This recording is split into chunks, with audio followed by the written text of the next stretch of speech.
அனைவருக்கும் வணக்கம். அண்ணன் தம்பி, அக்கா தங்கை, சின்ன அண்ணன் பெரிய அண்ணன், சின்ன அக்கா பெரிய அக்கா, சித்தப்பா பெரியப்பா, அத்தை மாமா, மச்சான் மச்சினி, அண்ணி கொழுந்தனார் நாத்தனார், தாய்மாமன், சித்தப்பா பையன் சித்தப்பா பொண்ணு, பெரியப்பா பையன் பெரியப்பா பொண்ணு, அத்தை பையன் அத்தை பொண்ணு, மாமன் பொண்ணு மாமன் பையன். இது போன்ற வார்த்தைகள் எல்லாம் 2050க்கு மேல் யாருடைய காதிலும் விழாது. யாரும் கூப்பிடவும் மாட்டார்கள்.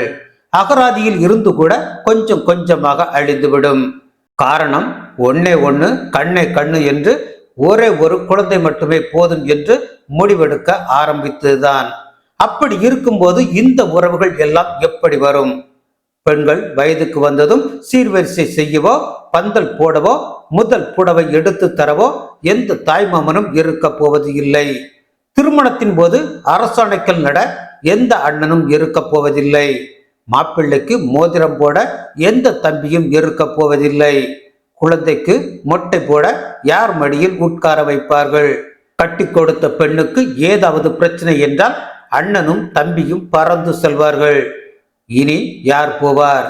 ஒவ்வொரு பெண்ணும் சொந்தம் பந்தம் ஏதுமின்றி ஆறுதலுக்கு ஆள் இன்றி தவிக்கப் போகிறார்கள். ஒவ்வொரு ஆணும் தன் கஷ்ட நஷ்டங்களில் பங்கு கொள்ள அண்ணன் தம்பி யாருமின்றி அவதிப்பட போகிறார்கள். அப்பா அம்மாவை தவிர எந்த உறவுகளும் இருக்க போவதில்லை. அந்த ஒரு குழந்தையும் வெளியூருக்கோ இல்லை தனி குடித்தனமோ சென்று விட்டால் ஒன்னே ஒன்று, கண்ணே கண்ணு என்று வளர்த்தவர்கள் எல்லாம் வயதான காலத்தில் ஏனென்று கேட்க நாதியற்று முதியோர் இல்லத்திலோ இல்லை அந்த ஒரு குழந்தைக்காக கட்டிய வசதியான வீட்டிலோ அனாதையாக கிடந்து சாவார்கள்.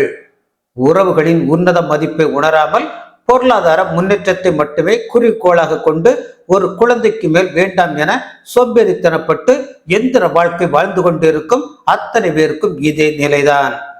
உடல்நிலை சரியில்லாமல் மருத்துவமனையில் சேர்க்கப்பட்டால் ஓடோடி வந்து பார்க்க உறவுகள் வேண்டாமா?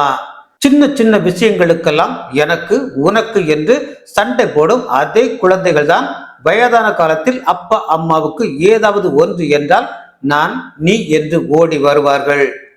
கணவன் குடும்பம் குழந்தை என்று உயிரை விட்ட பெண்கள் கூட பெற்றோருக்கு ஒன்று என்றால் அத்தனையும் தூக்கி எறிந்துவிட்டு முதலில் வந்து நிற்பார்கள். ஒரே ஒரு முறை உங்கள் கடைசி காலத்தை நினைத்து பாருங்கள். பணம் இல்லாத ஒருவனை அனாதை என்று யாரும் சொல்வதில்லை. ஆனால் உறவுகள் இல்லாத ஒருவன் எத்தனை கோடி வைத்திருந்தாலும் அனாதைதான் என்பதை மறந்துவிடக் கூடாது.